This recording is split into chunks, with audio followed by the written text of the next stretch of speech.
जरा करके दिखाएं फिर देखें। इस बीच जम्मू कश्मीर के गवर्नर रह चुके जगमोहन का यह कहना है कि अगर आर्टिकल 370 है तो इससे ही कश्मीर के अंदर एक भावना पैदा हो जाती है कि वो लोग अलग हैं।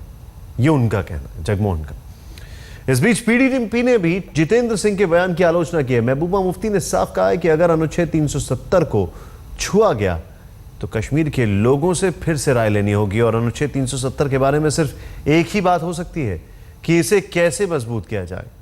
But whereas the PM was on one hand trying to, connect with the neighbors, he was holding a talk with Nawaz Sharif, एक reconciliatory measure हो रहा था। दूसरी तरफ से उनके जो मिनिस्टर हैं, he issued a statement which has the potential to divide the state of Jammu and Kashmir on communal lines, और इसलिए हम उसकी बहुत निंदा करते हैं।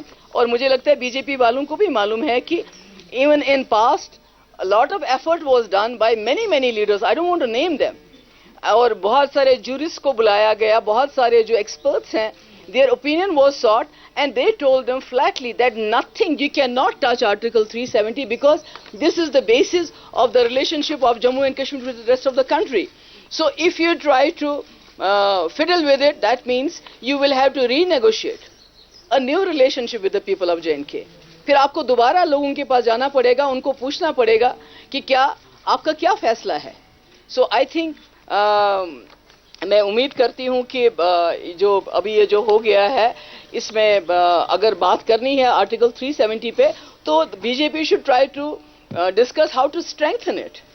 If BJP really wants to do something, if they really want that the people of Jammu and Kashmir state उनको नजदीक लाना है, मुल्क के इमोशनली नजदीक लाना है, तो आई थिंक मुझे लगता है उनको आर्टिकल 370 को एबॉलिश करने के बजाय इसको कैसे स्ट्रेंथन करें उसकी बात करनी चाहिए। एंड आई होप कि प्राइम मिनिस्टर साहब इसमें इंटरवीन करेंगे and he will reassure, I hope the Prime Minister intervenes and he reassures the people of Jammu and Kashmir state that no power on this earth is going to play with the dignity and honor of the people of my state.